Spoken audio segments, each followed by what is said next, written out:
Hello friends. Shashi Agarwal channel के अंदर मैं doctor Shashi Agarwal welcome you all.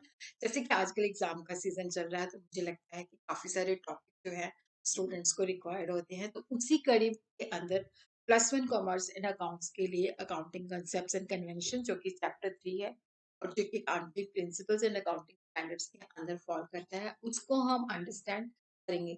और ये जो टॉपिक है काफी सारी क्लासेस के लिए बहुत ही इंपॉर्टेंट टॉपिक है। इसके अंदर जनरली हमेशा क्वेश्चन आता ही आता है। It is also relevant for MBA first semester of Punjabi university and also relevant for BBA third semester of Punjabi University and also relevant for BCom first sem financial accounting, also relevant for many competitive exam, also relevant for UGC net commerce and management. अगर आपको मेरा ये effort जिसके अंदर कोशिश रहती है कि जो भी important topic examination point of view से इम्पोर्टेंट है वो आपको प्रोवाइड किए जाए प्रॉपर नोट्स के एग्जाम के अंदर किस तरह से आपने लिखना है। अगर आपको मेरा ये एफर्ट सही लगता है तो डू लाइक माई वीडियो, इसको शेयर कीजिए और मेरे चैनल शशि अग्रवाल को सब्सक्राइब कीजिए। And before moving to the topic, this is my app Edison app, इसको आप गूगल प्ले स्टोर से बड़ी आसानी के साथ डाउनलोड कर सकते हो और मुझे लगता है कि कॉमर्स इकोनॉमिक्स और मैनेजमेंट के स्टूडेंट्स को ये डाउनलोड भी करनी चाहिए क्योंकि काफी सारा मटेरियल इसके अंदर फ्रीली अवेलेबल है। इवन +1 के लिए MCQs भी अवेलेबल है, तो इसका link I will be sharing in the description box. तो जनरली पहले अकाउंटिंग कंसेप्ट एंड कन्वेंशन को जानने से पहले ये हमें अंडरस्टैंड करना जरूरी है गैप्स का मतलब क्या है, जनरली एक्सेप्टेड अकाउंटिंग प्रिंसिपल्स क्या है। तो यहाँ पे हम देखते हैं कि जो जनरली एक्सेप्टेड अकाउंटिंग प्रिंसिपल्स हैं उसको मतलब देखो, जो फाइनेंशियल स्टेटमेंट्स बनती हैं डिफरेंट ऑर्गेनाइजेशन है, डिफरेंट एंटिटीज है, तो उनके बीच में यूनिफॉर्मिटी को लाने के लिए जनरली एक्सेप्टेड अकाउंटिंग प्रिंसिपल जो है फ्रेम आउट किए गए हैं। जनरली एक्सेप्टेड अकाउंटिंग प्रिंसिपल जो है जिसके अंदर accounting principles concepts and convention commonly जो मतलब फॉलो किए जाते हैं, जिसको हम कलेक्टिवली कह सकते हैं जनरली एक्सेप्टेड अकाउंटिंग प्रिंसिपल्स। देखो यहाँ पे जैसे share holder, creditor, taxation authority, public government और फाइनेंशियल स्टेटमेंट जो है उसकी नेसेसिटी बहुत पड़ती है क्योंकि देख सके कि बिजनेस किस तरह से रन कर रहा है। शेयर होल्डर जो है उन्होंने अपना पैसा बिजनेस के अंदर इन्वेस्ट किया होता है, क्रेडिटर ने लैंड किया होता है, टैक्सेशन अथॉरिटी ने टैक्स इम्पोज करना होता है। तो ये जो स्टेटमेंट्स हैं they are based on certain principles, concepts and convention, जिसको हम फंडामेंटल ऑफ अकाउंटिंग कह सकते हैं। और ये फंडामेंटल ऑफ अकाउंटिंग जो है यूनिफॉर्म लाते हैं जिसके बेसिस पे हमें अकाउंटिंग स्टेटमेंट्स को अंडरस्टैंड करना इजी हो जाता है। गैप जो है these are the basic principles जो है जो कि जनरली एक्सेप्टेड अकाउंटिंग प्रिंसिपल्स हैं, जो कि हमें पैरामीटर्स और कंस्ट्रेंट्स बताते हैं जिसके बीच में हमने अकाउंटिंग स्टेटमेंट्स अकाउंट बनानी होती है, ट्रांजैक्शंस को रिकॉर्ड करना होता है। देखो, इसके पीछे जो लॉजिक होता है कि अकाउंटिंग प्रोसेस ज़्यादा लॉजिकल, ज़्यादा कंसिस्टेंट हो जाए, क्योंकि यहाँ पे जो स्पेसिफिक प्रिंसिपल्स यूज किए जाते हैं जो कि लंबे समय तक यूज होते हैं, और इससे क्या है कि यूनिफॉर्मिटी भी आ जाती है, जिससे जो हमारी अकाउंटिंग स्टेटमेंट्स है ज़्यादा रिलायबल, ज़्यादा क्रेडिबल, ज़्यादा कंसिस्टेंट हो जाती हैं। फाइनेंशियल स्टेटमेंट ज़्यादा मीनिंगफुल हो जाए, एक्सेप्टेबल हो जाए, लोग इसको प्रॉपर्ली अंडरस्टैंड कर सकें, बिना किसी बायसनेस के होनी चाहिए, तो एक यूनिफॉर्म सिस्टम ऑफ अकाउंटिंग जो है फॉलो किया जाता है। इसी तरह हम देखते हैं कि अकाउंटिंग प्रिंसिपल्स जो है, अकाउंटिंग प्रिंसिपल्स के अंदर बहुत सारे कंसेप्ट्स, गाइडलाइंस आ जाती हैं जिसके बेसिस पे हम फाइनेंशियल स्टेटमेंट्स को बनाते हैं। और ये जनरली एक्सेप्टेड अकाउंटिंग प्रिंसिपल तीन चीजों को मतलब सेटिस्फाई करे, रेलिवेंट होनी चाहिए, जो भी प्रेजेंट सर्कमस्टांसेस है उसके मुताबिक जो भी हम कंसेप्ट्स, कन्वेंशन, जो भी प्रिंसिपल्स यूज कर रहे हैं, they should be relevant, they should be verifiable, उसके पीछे फैक्ट्स होने चाहिए, ये नहीं कि सब्जेक्टिव नहीं होनी चाहिए, और वो फिजिबल होनी चाहिए। फिजिबल का मतलब होता है कि जिनको हम बिना किसी जो है प्रॉब्लम के जो है यहाँ पे अडॉप्ट कर सकें।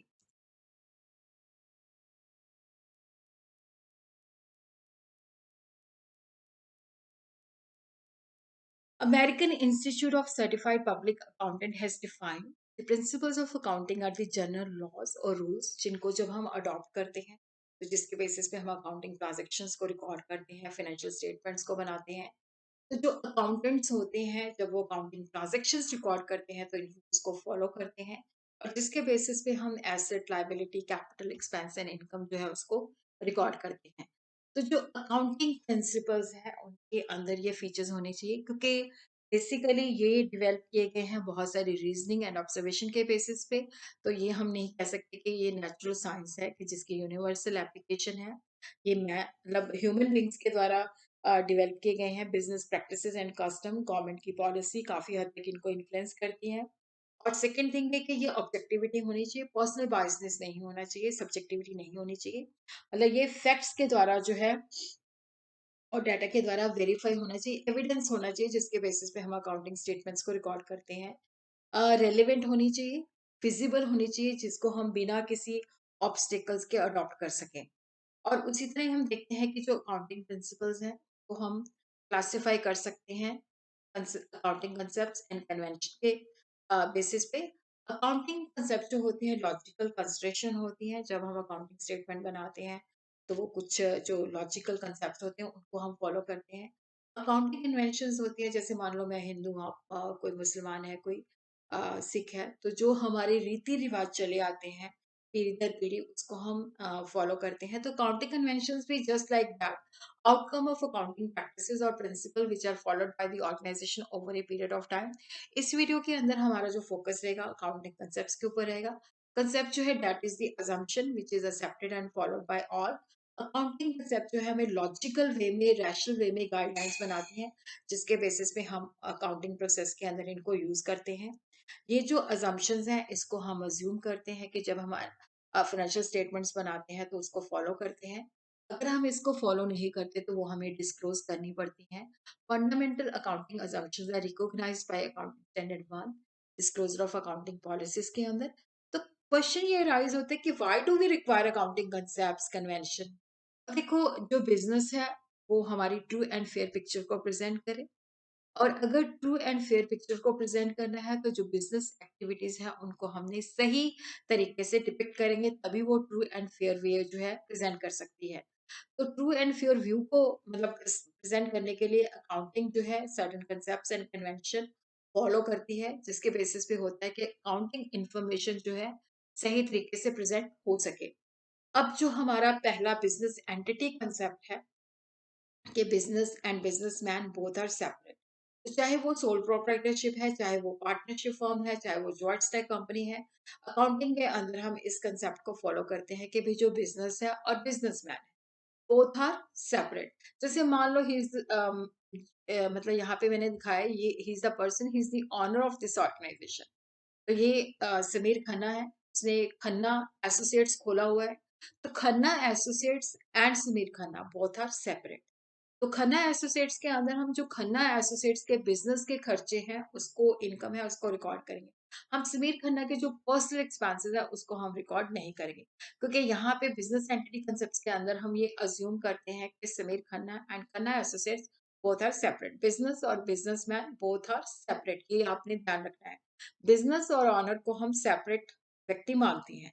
जो बिजनेस की ट्रांजेक्शन्स है उसी को हमने रिकॉर्ड करना है। जो ऑनर के अपने पर्सनल खर्चे हैं, जैसे उसका बिजली का खर्च है, उसके बच्चों की ट्यूशन फी है, या कोई भी उसका पर्सनल एक्सपेंस, वो हमने रिकॉर्ड नहीं करना, ना ही उसकी पर्सनल इनकम को हमने रिकॉर्ड करना है। तो ये हर तरह की ऑर्गेनाइजेशन के अंदर रूल एप्लीकेबल है। अगर ऑनर जो है बिजनेस के अंदर कुछ लेके आता है, वो कैश के फॉर्म में भी लेके आ सकता है, कैपिटल के फॉर्म में भी लेके आ सकता है, तो वो बिजनेस के लिए लाइबिलिटी होती है और वो बिजनेस के लिए कैपिटल होती है, जो कि बिजनेस के लिए लाइबिलिटी है। अगर वो बिजनेस से कुछ विड्रॉ करता है पर्सनल एक्सपेंसेस के लिए, मान लो अपनी बेटी की एजुकेशन के लिए वो कुछ विड्रॉ करता है या अपने घर के लिए चीजें उठा के लेके जाता है, तो वो ड्रॉइंग्स होती हैं। तो सेकंड जो हमारा कंसेप्ट है that is the going concern concept, जो मान के चलता है कि business is going to run for a longer duration. तो यहाँ पे ये नहीं कि नेचुरली देखो, अगर आप भी अ, ऐसे बिजनेस के साथ कोई मतलब डीलिंग नहीं करोगे जो थोड़े दिनों में बंद होने वाला हो, तो यहाँ पे अज्यूम करके चलते हैं कि business will continue for a long time, will not close in near future. इसके लिए इसके बेसिस पे देखो, गोइंग कंसर्न कंसेप्ट कहता है कि बिजनेस लंबी रेस का घोड़ा है, लंबे समय तक चलेगा। तो यहाँ पे हम कैपिटल और रेवेन्यू एक्सपेंडिचर के अंदर डिस्टिंक्शन कर सकते हैं। कैपिटल एक्सपेंडिचर जैसे इस बिजनेस के अंदर मान लो ये खन्ना एसोसिएट के अंदर ये फर्नीचर जो है यूज किया जाता है। तो ये जो फर्नीचर है ताकि बिजनेस को स्मूथली रन किया जा सके, तो यहाँ पे ये जो एसेट है, क्योंकि इसको एक ही बार इसके ऊपर खर्चा किया गया है, इसका बेनिफिट हम कई सालों तक लेंगे। कैपिटल एक्सपेंडिचर का मतलब होता है कि खर्चा आज किया है, लेकिन इसका बेनिफिट हमें लंबी ड्यूरेशन के लिए मिलेगा। और जो रेवेन्यू एक्सपेंडिचर होता है, जैसे मान लो आपका बिजनेस है, आप स्टेशनरी का बिजनेस है, तो आप स्टेशनरी लाते हो, आगे सेल कर देते हो। तो ये जो स्टेशनरी लाते हो, स्टेशनरी सेल कर देते हो, इसका बेनिफिट आप अकाउंटिंग पीरियड के अंदर ही कंज्यूम करते हो। जैसे हमने सैलरी दी है वर्कर को, तो ये रेवेन्यू एक्सपेंडिचर होता है जिसका बेनिफिट जो है कंज्यूम और exhausted with in the accounting period. तो गोइंग कंसर्न कंसेप्ट के बेसिस पे हम कैपिटल एक्सपेंडिचर, जिसका बेनिफिट हमें कई सालों तक मिलता है, रेवेन्यू एक्सपेंडिचर जो उसी अकाउंटिंग पीरियड के अंदर मिलता है, उसमें डिस्टिंक्शन कर सकते हैं।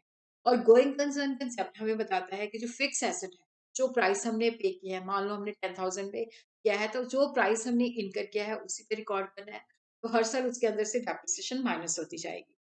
तो यहाँ पे ये नहीं है कि जो हम एसेट रिकॉर्ड करें हम मार्केट वैल्यू के ऊपर नहीं, कॉस्ट के बेसिस पे, फिर उसके अंदर से हर साल हमने डेप्रिसिएशन माइनस कर देना है।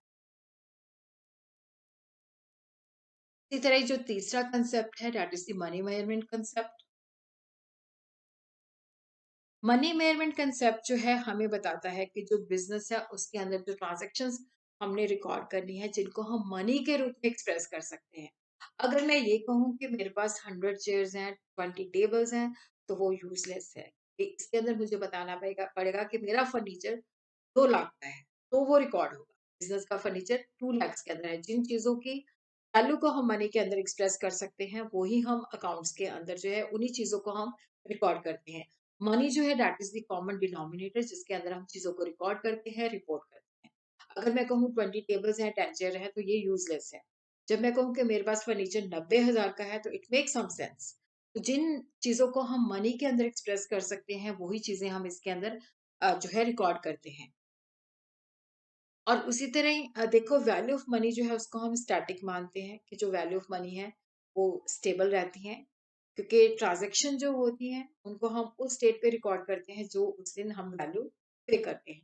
तो मनी मेजरमेंट कंसेप्ट हमें बताता है कि जो चीजें हमने रिकॉर्ड करनी है जिनको हम मनी के रूप में एक्सप्रेस कर सकते हैं, जैसे human values they are very important, business हमारा नहीं चल सकता, बट उसकी वर्थ को हम असेस नहीं कर पाते, तो वो quality of the human value जो है उसको हम कभी भी अकाउंटिंग के अंदर इंक्लूड नहीं करते। फिर उसके बाद है अकाउंटिंग पीरियड कंसेप्ट। देखो यहाँ पे बिजनेस हमारा लंबी रेस का घोड़ा है, business is going to run for a longer duration. तो ये थोड़ी है कि लंबी 10 साल चलेगा, 15 साल चलेगा, तो हमारे हमें बिजनेस की परफॉर्मेंस के बारे में जानना है। तो वो उसके लिए हम क्या करते हैं, अकाउंटिंग पीरियड कंसेप्ट है जो कि एक ऑर्गेनाइजेशन की जो लाइफ है उसको छोटे पीरियड्स के अंदर ब्रेक डाउन करता है, ताकि रेगुलर इंटरवल के अंदर हम उसकी परफॉर्मेंस को मेयर कर सकें। जैसे कुछ ऑर्गेनाइजेशन जो है कैलेंडर ईयर फॉलो करती है, जो कि 1 जनवरी टू 31 दिसंबर होता है। तो उस पीरियड के अंदर जो भी, चाहे वो कैलेंडर ईयर है या फाइनेंशियल ईयर है, 1 अप्रैल टू 31 मार्च, तो इसके अंदर क्या होता है कि जो भी अकाउंटिंग पीरियड आपने अडॉप्ट किया है उसके खर्चे और इनकम उस पीरियड के अंदर रिकॉर्ड किए जाते हैं। देखिए, देखा जाता है कि उस पर्टिकुलर अकाउंटिंग पीरियड के अंदर हमें अल्टीमेटली प्रॉफिट हुआ है या लॉस हुआ है, और उसके बेसिस पे हम अपनी एसेट एंड लायबिलिटी की पिक्चर को भी क्लियर करते हैं। The concept implies that the end of the financial period, financial statement, income statement and balance sheet जो है बनाई जाती है, ताकि हमें पता चले कितना प्रॉफिट हुआ, कितना लॉस हुआ उस अकाउंटिंग पीरियड के अंदर, और last day of the accounting period के अंदर हमारे पास कितने एसेट्स हैं, कितनी लाइबिलिटी है। और अकाउंटिंग पीरियड कंसेप्ट के बेसिस पे भी हम कैपिटल एंड रेवेन्यू एक्सपेंडिचर के अंदर डिस्टिंक्शन करते हैं, और जिसके बेसिस पे जो हम इनकम स्टेटमेंट्स बनाते हैं एक्रूअल कंसेप्ट के बेसिस पे बनाते हैं, कि जो हमारे खर्चे या इनकम अकाउंटिंग पीरियड के साथ रिलेट करते हैं, कि इमटेरियल है वो खर्चे हमने आउटस्टैंडिंग हो चुके हैं, नहीं पे किए, या इनकम ड्यू हो चुकी है बट अभी रिसीव नहीं की, तो यहाँ पे हम एक्रूअल बेसिस पे सारी चीजों को रिकॉर्ड करते हैं। उसके बाद जो नेक्स्ट हमारा जो कंसेप्ट है that is the cost concept, जिसके अंदर देखो यहाँ पे जो कॉस्ट कंसेप्ट है कि जब हम एसेट या जो भी चीज हम परचेज करते हैं, जिस लागत पे खरीदते हैं उसी लागत पे हम उसको रिकॉर्ड करते हैं। Asset or sources of business are recorded in the books at the price which is paid to obtaining them at the cost price। और ये कॉस्ट जो है जिसके बेसिस पे हम अकाउंटिंग ट्रांजेक्शन्स को रिकॉर्ड करते हैं। अगर हमने फिक्स एसेट परचेज किया है, जैसे मान लो 20,000 पे परचेज किया है, तो जब पहली बार रिकॉर्डिंग करेंगे तो 20,000, उसके बाद जो है systematically every year we will reduce by the depreciation. तो यहाँ पे मार्केट वैल्यू जो है चेंज हो जाती है, तो मार्केट वैल्यू के अंदर चीजों को हम रिकॉर्ड नहीं करते। और इसी तरह क्या है कि इसकी लिमिटेशन भी है, क्योंकि जैसे मान लो हमारी जो बैलेंस शीट है वो कहती है कि इसकी एसेट की बुक वैल्यू ये है, बट वो उसकी ट्रू वर्थ को डिपिक्ट नहीं करती। जैसे ABC limited has purchase the asset worth rupees 10,000, it will be recorded at the cost. Next year it will be shown cost minus depreciation, not on the basis of the market price. फिर उसके बाद next जो concept है that is the matching concept. Matching concept का होता है कि देखो, जैसे हम अकाउंटिंग पीरियड फॉलो करते हैं, उस पीरियड के अंदर एक्सपेंसेस एंड रेवेन्यू को रिकॉर्ड करते हैं, तो ये कहता है कि जो match of the revenue of the period with the expense of that period to determine the correct profit for an accounting period. यहाँ पे हम जो रेवेन्यू होते हैं उस पीरियड के उसकी एक्सपेंसेस के साथ, कॉस्ट के साथ कंपेयर करते हैं। अगर रेवेन्यू और कॉस्ट का गैप काफी है तो हम कहते हैं प्रॉफिट है। अगर रेवेन्यू जो है that is less than the cost और एक्सपेंस, तो हम कहते हैं कि हमें लॉस है। तो profit earn by the business during a period can be correctly मेयर्ड when the revenue उस पीरियड के अंदर जो हमने अर्न किया है उसको हम मेयर कर सकते हैं और उसको हम एक्सपेंस के साथ कंपेयर करते हैं, तो एक्सपेंडिचर हमने इनकर किया है उस रेवेन्यू को जनरेट करने के लिए। और यहाँ पे ये चीज रेलेवेंट नहीं है कि पेमेंट हमने कैश में रिसीव की है, कैश में की है या कैश में हमने इनकम रिसीव की है, क्योंकि अकाउंटिंग पीरियड हमारा कहता है कि एक्रूअल बेसिस पे होता है, ड्यू बेसिस पे होता है। उस अकाउंटिंग पीरियड के एक्सपेंस और रेवेन्यू को हम मैच करके देखते हैं कि हमें अल्टीमेटली प्रॉफिट हुआ है कि लॉस हुआ है। The purpose is to ascertain profit periodically. Adjustments are made for all outstanding expenses and prepaid expenses. तो ये टाइम फ्रेम फिक्स करता है जिसके बेसिस पे हम अपनी परफॉर्मेंस को जज कर सकते हैं। कैलेंडर ईयर भी हो सकता है 1 जनवरी टू 31 दिसंबर, और ये फाइनेंशियल ईयर भी हो सकता है। तो यहाँ पे हम फाइनेंशियल स्टेटमेंट को जब बनाते हैं तो ये कंसेप्ट फॉलो करते हैं ताकि ट्रू एंड फेयर पिक्चर जो है प्रेजेंट होनी चाहिए। उसी तरह रियलाइजेशन कंसेप्ट की रेवेन्यू कब हमने मानना है कि रेवेन्यू हमने अर्न किया है। The revenue should consider when it is realised. तो यहाँ पे हम उसको तब रियलाइज करते हैं कि जब प्रॉपर्टी, जब ऑनरशिप जो होती है बार के नाम पे ट्रांसफर हो जाती है, जब सेल जो है हम करते हैं और बार जो है लीगली लायबल हो जाता है उसको पे करने के लिए। तो रेवेन्यू रिकॉग्निशन और रिसीट ऑफ द अमाउंट जो है वो दोनों सेपरेट कंसेप्ट है। जैसे मान लो ए व्यक्ति जो है उसने बी के साथ कहा कि तूने मुझे कुछ चीजें 20 जून 2016 को सप्लाई करनी, और बी जो है उसको सप्लाई करता है 25 अगस्त को। ए जो है 30 दिसंबर को पेमेंट करता है। तो हमारी ट्रांजेक्शन देखो, ट्रांजेक्शन अगर हुई है 25 अगस्त को और उस दिन क्या होता है कि A is liable to make the payment, तो यहाँ पे रेवेन्यू जो है that is recognise on the 25 August 2016। उसके बाद नेक्स्ट कंसेप्ट जो है हमारा ड्यूल कंसेप्ट है। ड्यूल मीन्स कि जो हमारी ट्रांजेक्शन है उसका डेबिट एस्पेक्ट भी है, क्रेडिट एस्पेक्ट भी। तो हर एक जो ट्रांजेक्शन है, जैसे मैंने समोसा खरीदा, मेरे पास समोसा आ गया, बट मैंने सेक्रीफाइस क्या किया, मैंने पैसे दिए उसको 10 रुपए। उसी तरह जो शॉपकीपर है उसने समोसा सेक्रीफाइस कर दिया, उसके बाद क्या आया, 10 रुपये आ गया। तो हर एक ट्रांजेक्शन के दो पहलू होते हैं, एक डेबिट होता है उतना क्रेडिट होता है, जितना डेबिट होता है उतना ही क्रेडिट होता है। तो हम कह सकते हैं asset is equal to liability plus capital. जो लाइबिलिटी आउटसाइडर की लाइबिलिटी है, और जो कैपिटल है that is the owners equity, जो कि ऑनर को हमने देनी है, जो बिजनेस के लिए लाइबिलिटी है। तो उसी तरह क्या है कि हमारी जो अकाउंटिंग कन्वेंशन है, जिसको हम दूसरे वीडियो के अंदर करेंगे।